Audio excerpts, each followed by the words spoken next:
Come on! Ladies and gentlemen, boys and girls, people of the world, I'm George Massey. I've decided at this precise moment to start my very own podcast, radio show. Why shouldn't I? I have a voice, I have words, I have thoughts, so why shouldn't I jump into that vast ocean of opinions and information and knowledge and vanity as well? Anyway, here we go. Here I am, episode 1, and I've decided to talk about happiness. Happiness. What is happiness? Well, we all know what happiness is. It's when you feel all good in that. But, that's me clapping.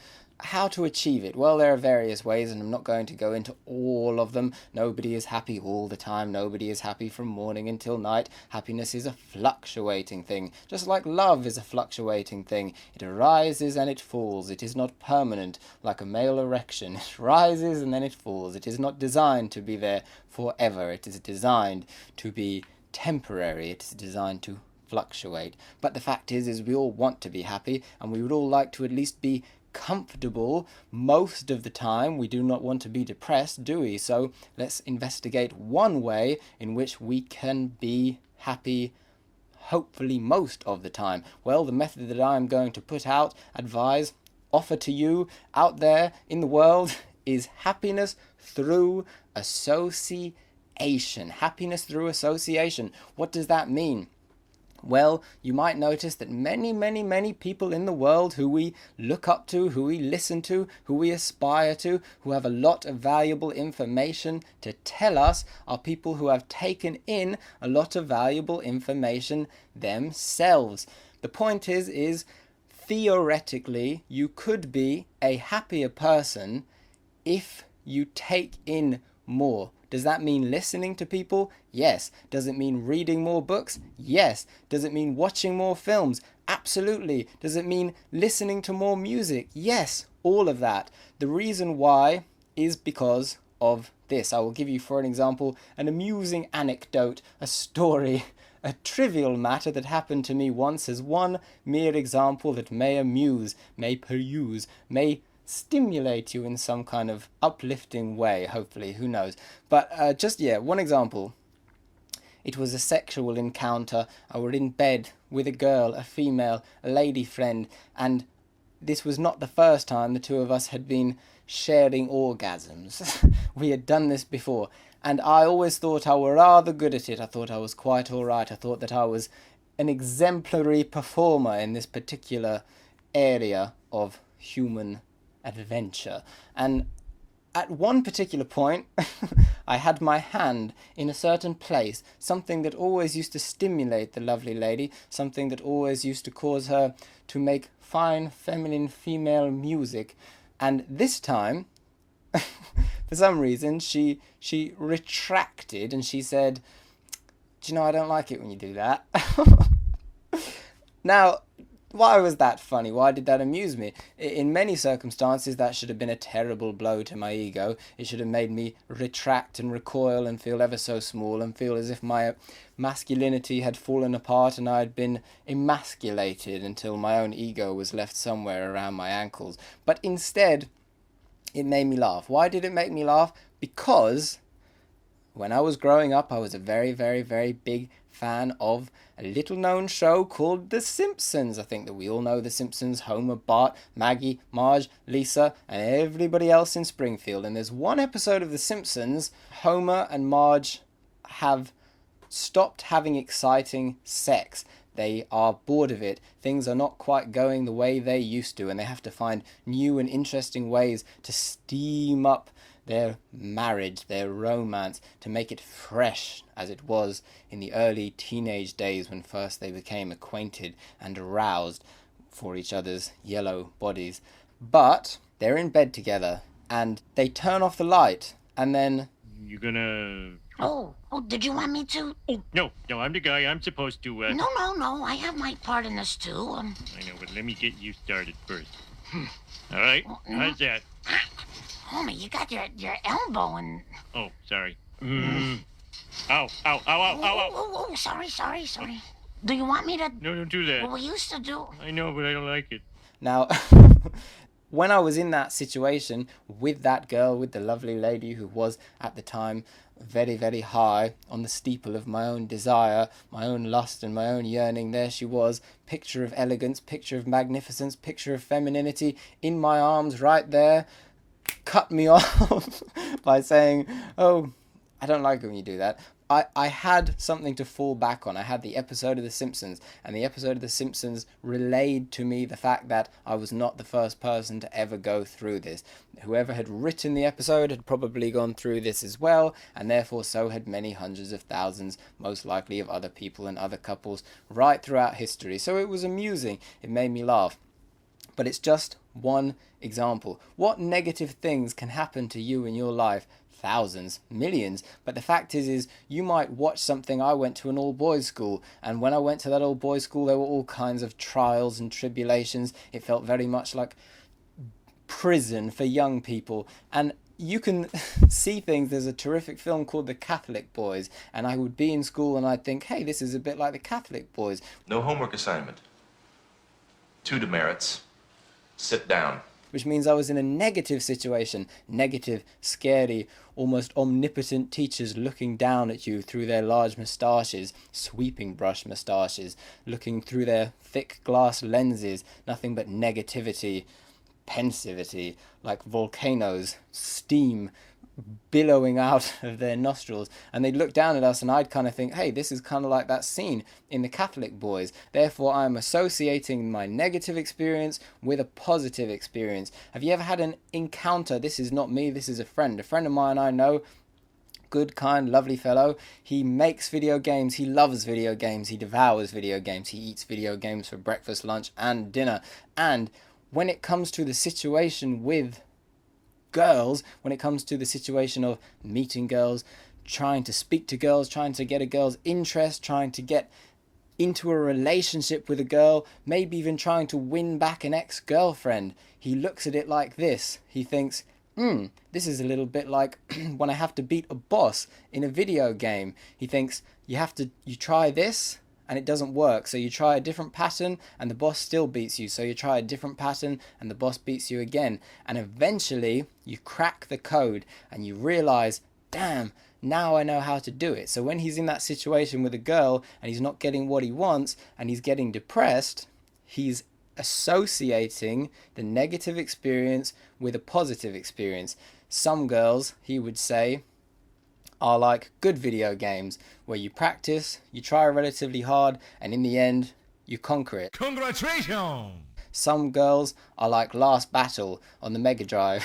That game is impossible. It's a ridiculous video game. Nobody can finish it, and even if you do, you get to the end and you think, what the hell was I wasting my time, my effort, and my emotion on this for? Just like some girls, where you invest too much time, too much effort, and in the end you realize you wasted your time. Well, he associates it with video games. Game over, man! Can I think of anything else? Yes, of course. If you were to throw something at me, if I had an audience calling in, sending me emails, none of which exist because I am merely in a room all alone, looking out of the window, seeing children running up and down the street, parents laughing gaily as a summery breeze blows about, and there in the distance I see a red balloon floating up into the sky, just like that song, 99 red balloons, except there's only one that I can see. Anyway, I once went on a holiday in a car from one place to another, a long journey, not a great journey, but we were on our way and we broke down in the middle of the night in a field in the middle of nowhere, and it was dark and it was scary and it was cold, and you know what I was thinking to myself? Hey, this is kind of like a scene in the X-Files. And I was also thinking to myself, this is kind of like the beginning of American Werewolf in London, when those two guys are running through that field and there's a full moon out and it's creepy and it's cool. Hey, wait a minute. We're lost. Oh, shit. And it meant that lousy situation of being stuck out in the middle of the field, in the middle of the night, when it's very cold and very dark, which should have been a negative experience, was in fact a positive experience, because I associated it with a positive experience.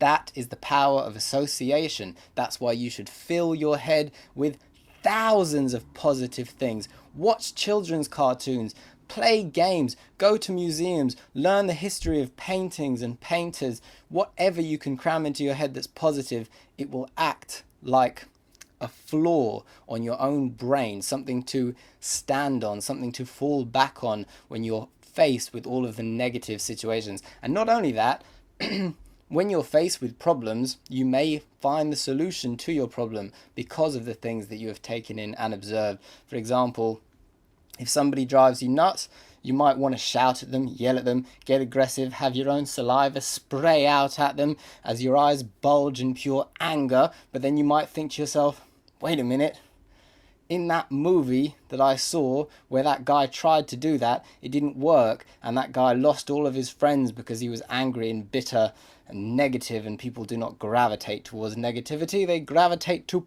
positivity. So you don't want to be that, and you might learn that kind of moral from film, television shows, even things like sitcoms.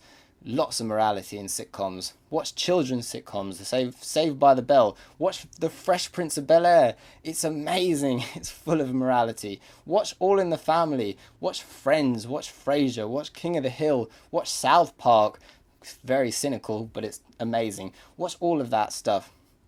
Now I know I'm starting to sound like a real geek, a real nerd, the kind of person who spends all of his time sitting at home watching things, living somebody else's reality, never quite stepping out of the doors of his own consciousness because he is too swept under the Berlin-sized wall of other people's pop culture. Well, there's a lot of truth to that, but it's still nice. Just like, have you not been through negative situations such as a breakup, such as feeling heartache, yearning, pain, sadness for the opposite sex, and then listened to a love song and thought, they feel how I feel, or I feel how they feel, or how they felt, knowing that you're not the only one, knowing that we are all in fact one, that we all share the same feelings and emotions, that we all want the same positive emotions for ourselves and for each other. And when it comes to love, do you not want the person that you're with to be happy just like you want you to be happy?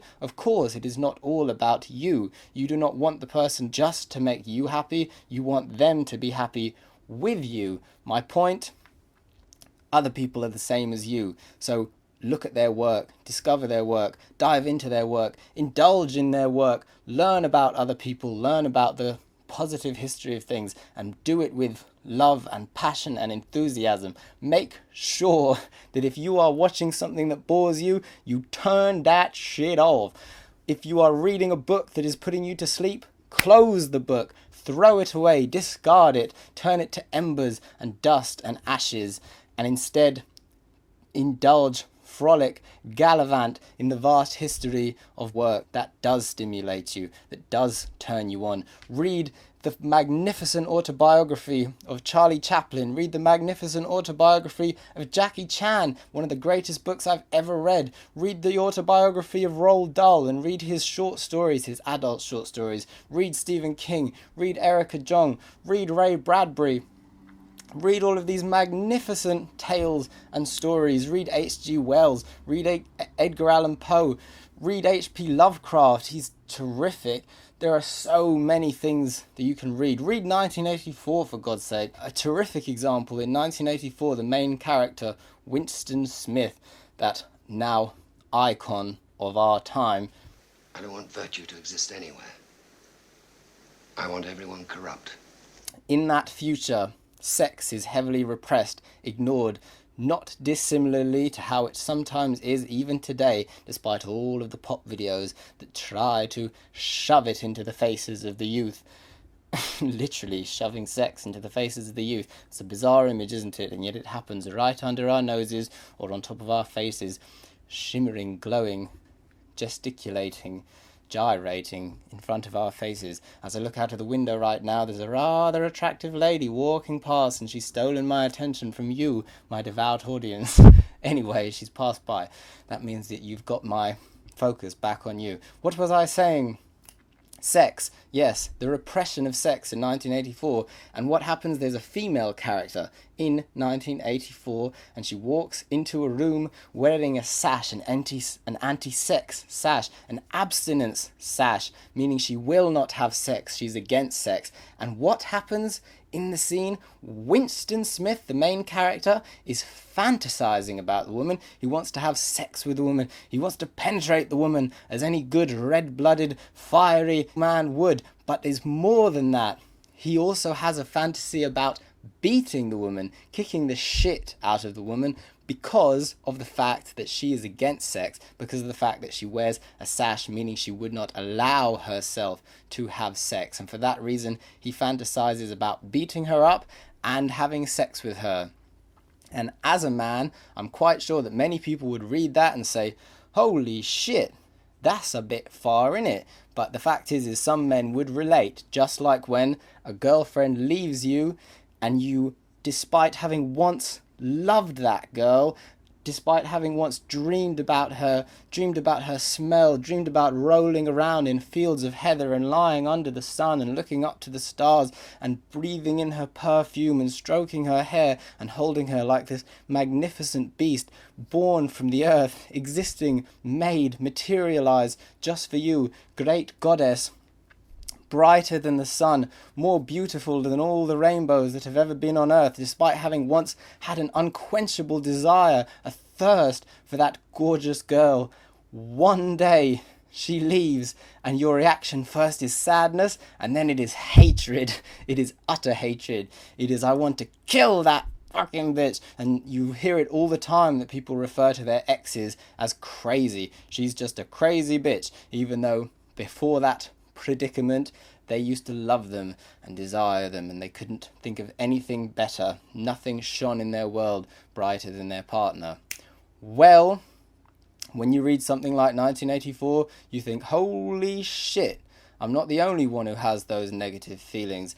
Other people are human, or better yet, I am human like these other people. That's the power of association. That's the positive of association. So fill your mind with things. Fill it with all sorts. Think of it like this, my last piece of advice that you may take on or you may not. When you eat, you want to eat well. The better the food you eat, the healthier your body. So think about your mind like that as well. What you take into your mind is food for your mind. If you take in good, your mind will be healthy, just like your body will be healthy if you eat well. Now, if you're a parent, you don't want to give your child nothing but Mars bars and Twixes and Coca-Cola. You want to give them healthy things. So be a parent to your own brain, your own thoughts, your own consciousness, and think to yourself, do you want a healthy, happy, positive mind? Yes, then you want to take in positive things, as many as you can. And thankfully, we are living in a digital age of abundance. Once upon a time, you could not watch countless number of films. You could not go back through the vast history and anthologies of television series. You couldn't do it. You didn't have the access to it. But now you can. You have access to every comic book ever on the internet, every TV show ever. So take advantage, dive in, swim, watch the Twilight Zone from the 50s, watch Bewitched, watch I Love Lucy, watch The Munsters, watch The Addams Family, watch all that stuff, watch 2, 3, 4, 5 episodes a day, watch Cheers. It's absolutely amazing. There are terrific things, terrific shows, and they will elevate you, they will pick you up. If you wake up in the morning and you eat a healthy breakfast, wake up in the morning and have a healthy breakfast for your brain. Watch some positive cartoons. I'm no longer a child, and yet I still appreciate the positive morale and uplifting vibe of a good children's cartoon. This could be a Warner Brothers cartoon, a Disney cartoon, Tom and Jerry cartoons. It could be Inspector Gadget, the Gummy Bears, the Wuzzles, DuckTales, Reboot, the 3D cartoon, Transformers, Thundercats, Widget for Christ's sake, Duckula, Danger Mouse. The list goes on, but if I go on any longer, everybody's going to think that I really am a nerd, just like one of those kids with the pens in their pockets from Saved by the Bell. Not the new class. That wasn't good. I really am a nerd, aren't I? Anyway, indulge, association. Watch at least one episode of one positive show a day. Read a short story at least a day, a positive short story. Read children's stories, the Roald Dahl stories. Read Who's that brilliant writer who wrote The Emperor's New Clothes? Slipped my mind. But read him, take him in, let it fill your brain. And as an interesting thing that I discovered yesterday, it turns out scientists have just discovered this fact that if you take things into your head before you go to sleep, your memory will be stronger. It will keep whatever goes into your head. The point is what you take into your brain before you go to sleep sits in your head, and your brain throws it around and it memorizes it. So what kind of mood do you want to be in your life? You want to be in a good mood, a happy mood, an uplifting mood, an optimistic mood. So take positive, uplifting, optimistic things into your head before you go to sleep at night, so that you wake up in a positive, happy, or at least happier mood to carry you through the day, and continue with it. Take things in, take good in, avoid negativity, avoid bullshit, and avoid other people's negativity if you can. That's it. Podcast number 1 finished. Now I'm going to sign off and go and venture into the world to live and experience and take in new things. See you for the next one. Bye bye. Bye bye.